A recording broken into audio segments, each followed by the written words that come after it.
nuestro último encuentro sobre temas de desarrollo de ensayos clínicos y bioestadística médica, y vamos a comenzar con un breve repaso de los temas que vimos las dos clases anteriores y después tocar algunos temas nuevos.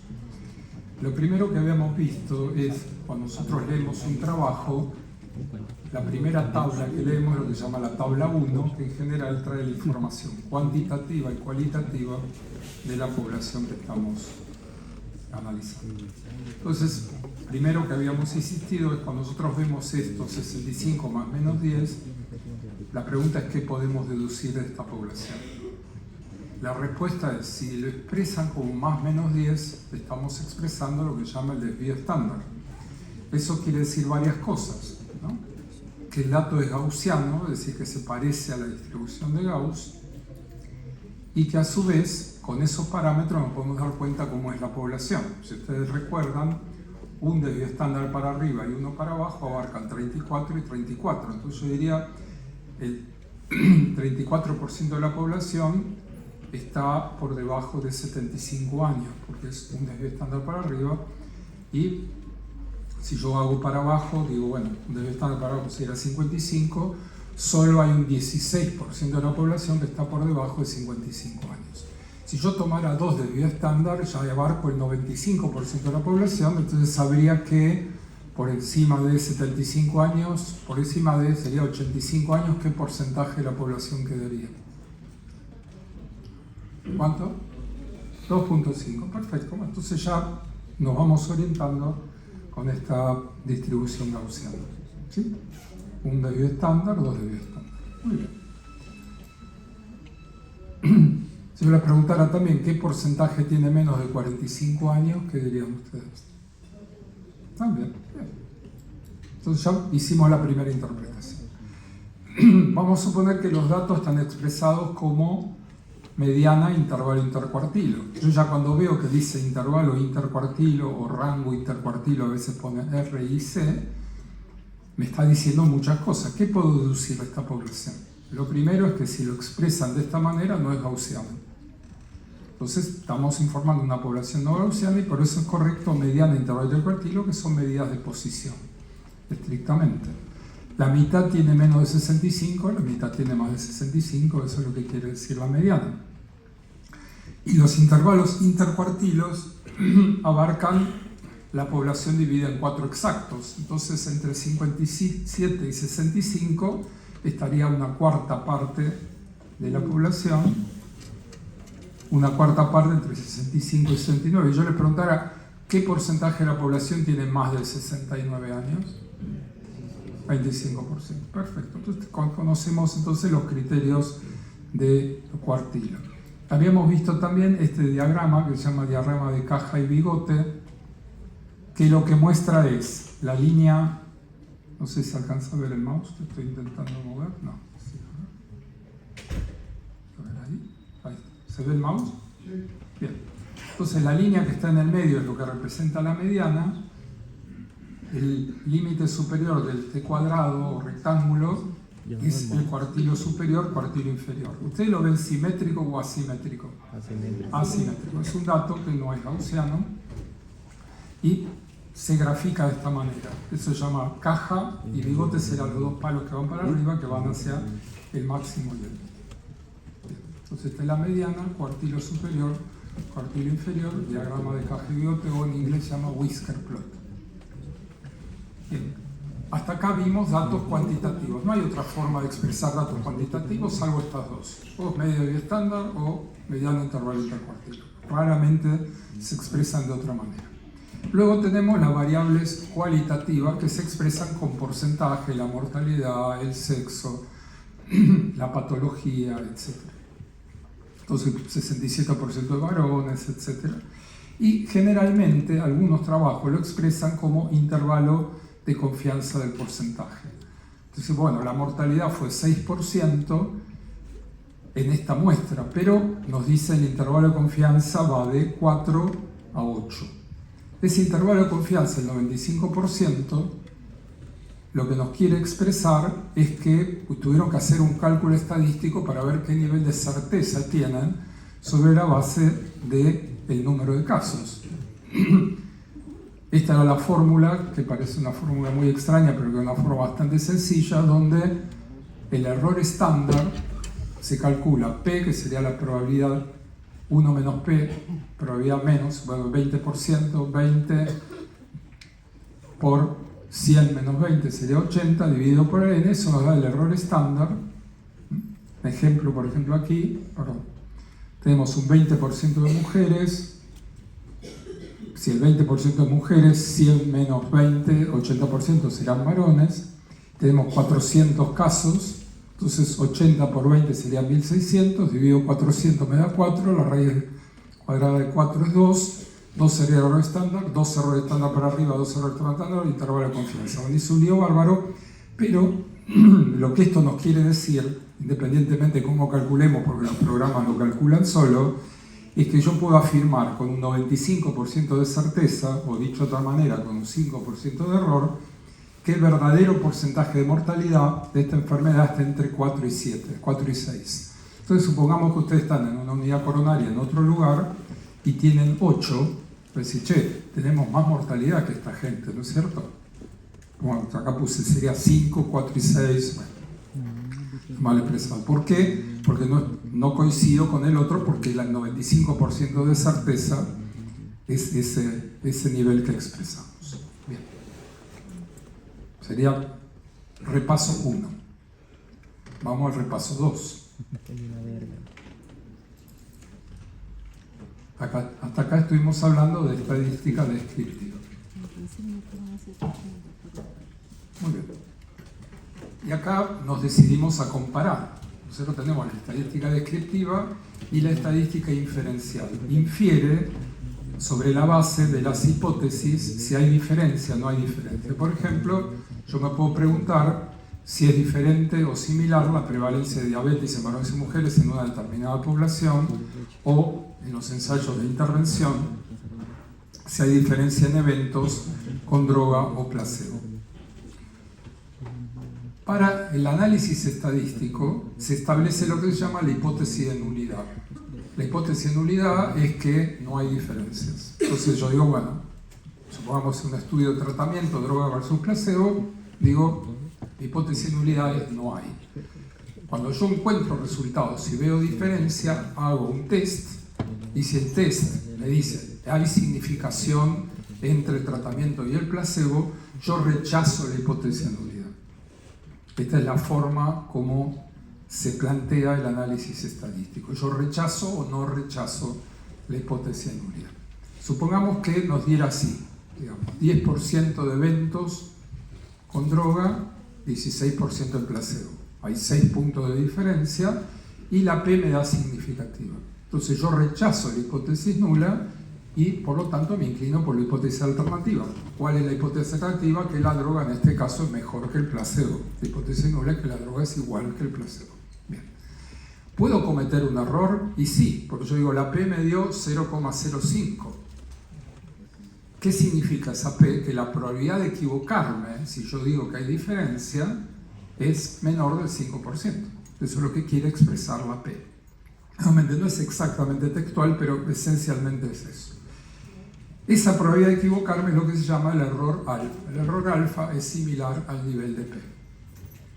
Si yo tomo, por ejemplo, este estudio, analizar este estudio me da 10 y 16, me da igual que el anterior, pero me da mayor de 0.05. ¿Por qué puede ser eso?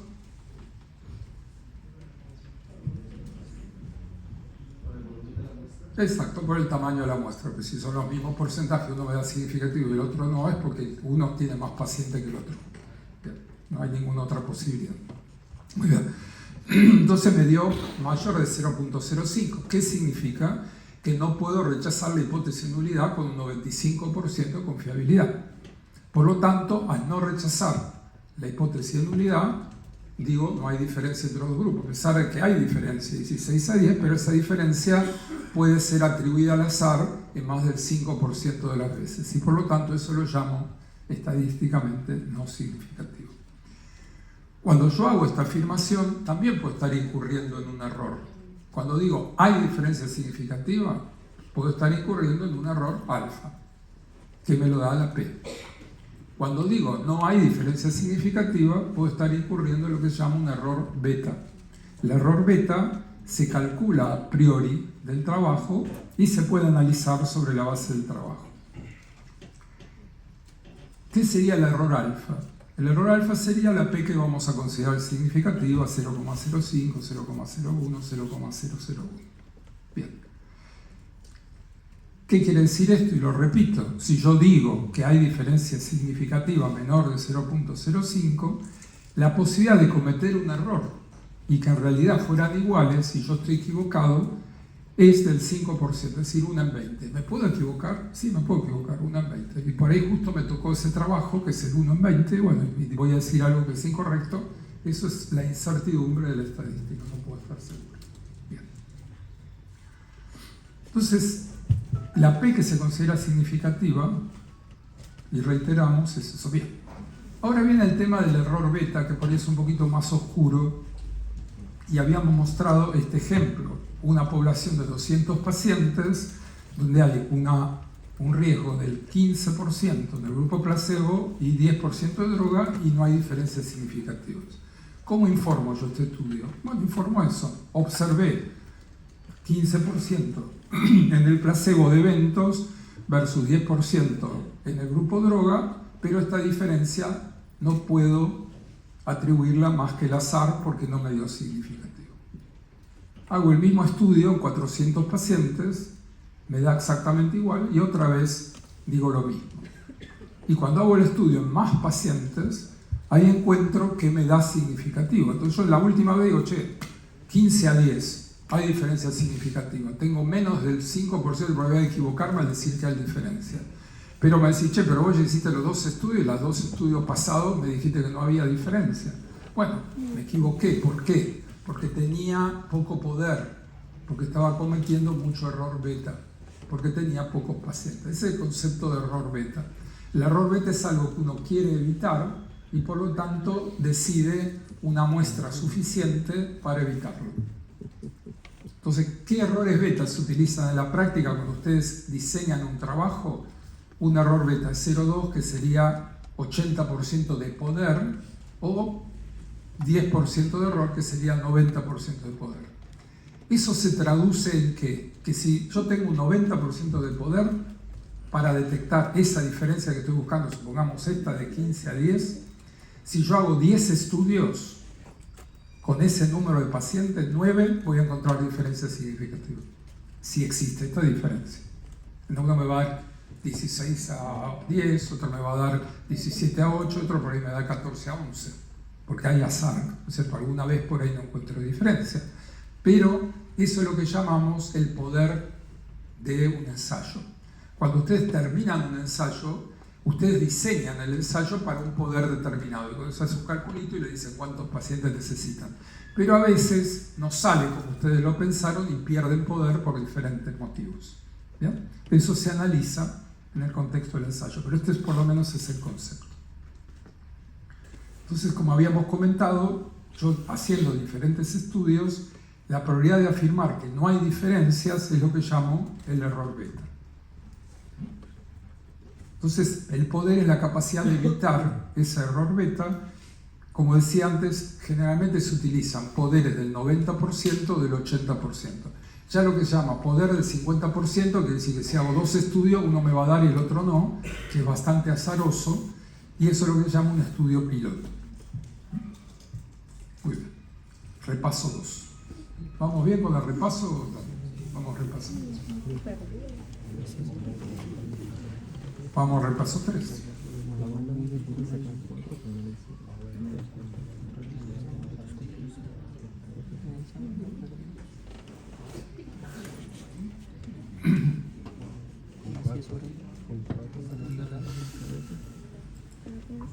Muy bien. Habiendo establecido lo que es inferencia estadística, el error alfa, el error beta, ahora vamos a ver cómo se calcula eso en comparación. No vimos todos los ejemplos posibles de comparación de porcentajes, pero una de las formas más comunes es comparar lo que llaman grupos independientes. Varones y mujeres, qué porcentaje o qué cantidad de eventos tienen, o qué cantidad son diabéticos o no, o tratamiento A, tratamiento B, cuántos tienen eventos, cuántos no. Eso es lo que llaman grupos independientes. Cuando los grupos no son independientes, quiere decir por ahí son grupos apareados. Apareados quiere decir, yo le doy tratamiento A al principio y le doy B después, así. Entonces no son grupos paralelos, pero estos son grupos independientes o paralelos. Tomamos un ejemplo la vez pasada, un estudio de metoprolol, en el cual vimos que había 40 eventos en el grupo metoprolol y 62 en el grupo placebo. Si yo pensara en términos de la hipótesis de nulidad, ¿qué dice la hipótesis de nulidad? Hay la misma cantidad de muertos en los dos, esa es la hipótesis de nulidad. Entonces tendría que calcular que debió haber habido 50 muertes en cada uno, aproximadamente 51. ¿Tá? Esa sería la hipótesis de nulidad para este trabajo. En la práctica hubo 8,9% del grupo placebo y 5,7% en el grupo metoprolol, y se puede aplicar lo que se llama la fórmula mágica de la estadística, que es conceptual, donde yo comparo el porcentaje de un grupo, el porcentaje del otro, y hay un error estándar del porcentaje, que es una formulita, y yo estoy mirando a qué distancia está un porcentaje del otro con una regla que se llama error estándar. Si está a más de 2 errores estándar, es estadísticamente significativo. ¿Por qué 2? Porque 1,96 errores estándar abarca el 95%. Esto redondea un poco el concepto. En la práctica no se hace de esa manera, sino se hace lo que se llama un chi cuadrado. El chi cuadrado lo hace la computadora, te dice quiero un chi cuadrado y ya te lo hace, pero básicamente lo que analiza es esto, digamos. Lo verdadero que encontré, lo que está a de este lado, estoy al revés. Bien, y lo esperado para la hipótesis de nulidad es que sean empatados. Y después lo que hace es restar cada uno con el otro, hace todo este lío y de ahí le da un valor de chi cuadrado. Y ahí me da la P, me dice la P es estadísticamente significativo. Muy bien, esto lo hace la computadora, nos dice hay significación o no. En los últimos años se ha hecho mucho hincapié en que es mejor no expresar la P, sino expresarlo de otra manera, que son lo que llamamos criterios de eficacia o parámetros que son más fáciles para la clínica, como es el caso de este ejemplo. Digamos. Si yo tengo un grupo que tuvo un 7% de la mortalidad y el otro grupo tuvo un 10% de la mortalidad A versus B, yo puedo calcular estos 4 parámetros en forma manual en la servilleta. Por ejemplo, digo el riesgo relativo. ¿Qué sería el riesgo relativo? Porcentaje de riesgo en uno sobre porcentaje de riesgo en el otro. Una división sencilla. En este caso 7 dividido 10 me da 0,7. ¿Qué significa 0,7? Que por cada 0,7 eventos en el grupo droga hay 1 en el grupo otro. Tendría que ser 0,7 a 1. Entonces yo tengo 0,7 de esa relación, quiere decir que se redujo un 30%. ¿Se entiende por qué se redujo un 30%? ¿Sí? Porque 0,7 a 1 es 30 de diferencia. Bien. Entonces yo veo 0,7 y digo bajó un 30%. Muy bien. Hasta acá tenemos 2 parámetros que son muy importantes, el riesgo relativo y la reducción del riesgo relativo. Pero un parámetro también de alta importancia es lo que llamamos riesgo absoluto, la reducción del riesgo absoluto. En este caso, la reducción de riesgo absoluto por 100 es 3, simplemente 10 menos 7. ¿Estamos bien ahí? Bien.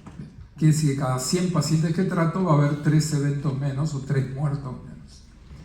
Al tener la reducción absoluta, nuevamente que no es lo mismo que relativo, yo puedo bajar, supongamos, de 100 a 90 es un 10% de reducción y de 10 a 9 también es un 10% de reducción. Pero el número necesario de tratar en un caso va a ser muy chiquitito porque yo necesito tratar para bajar 10 pacientes y en el otro necesito tratar 100 pacientes. Bien. Entonces el número necesario de tratar es 100 dividido la reducción absoluta por 100. Entonces como yo acá bajé 3 de mortalidad, divido 100 dividido 3, necesito tratar 33 pacientes para bajar un evento.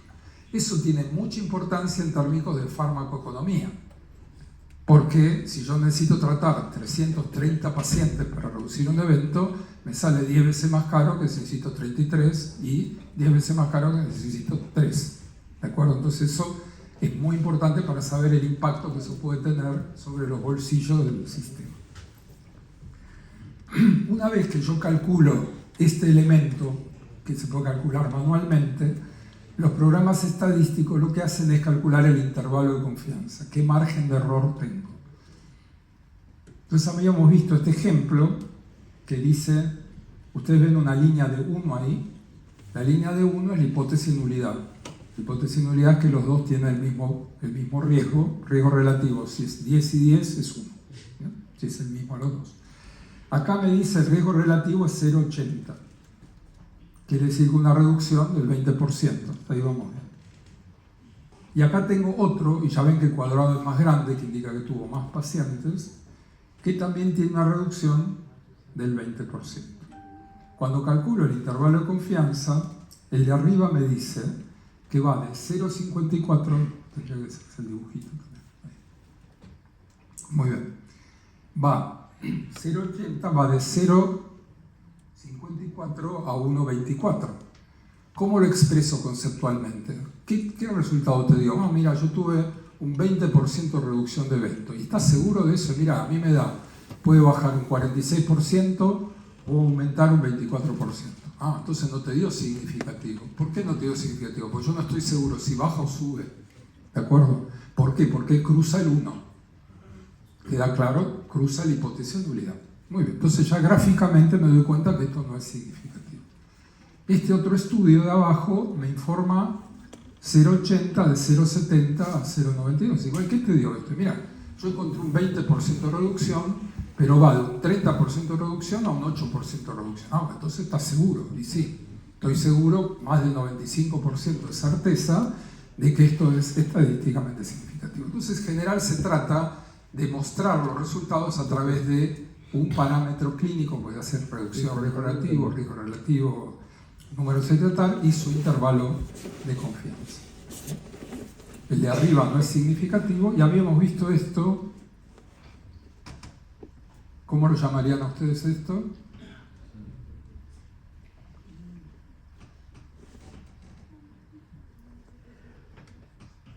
¿Qué efecto tuvo acá? ¿Una reducción o un aumento? Una reducción porque está para el lado de abajo, ¿no es cierto? No sabemos de qué, pero una reducción. ¿Qué magnitud fue la reducción? ¿Qué porcentaje se redujo? 30%, tendrían que decir ustedes, 0,7. ¿Y cuál es el margen de error? Diría desde un 50% de reducción a un 10% de reducción. ¿Cómo lo llamaríamos a esto? ¿Esto es significativo o no es significativo? Muy bien, entonces sería una reducción significativa. ¿Y esto qué dirían ustedes? Acá hubo una reducción del 20%, puede ir desde un 40% a un aumento del 20%. ¿No? Entonces yo diría, hubo una reducción, porque bajó un 20%, pero sería una reducción no significativa. ¿Y esto qué sería? Es un aumento del 30%, puede ser 10%, puede ser 50%. ¿Esto es significativo o no? ¿Por qué es significativo? Porque no corta la hipótesis de nulidad, que es la raya al medio. ¿Ven? Y esto sería lo que llamamos un aumento no significativo. Esto es muy fácil, cuando ustedes miran las barras de subgrupos, rápidamente pueden decir este es significativo, el otro no, y se pueden orientar muy rápidamente. Muy bien. Ya hicimos el repaso 3. Ahora vamos al último, que es el repaso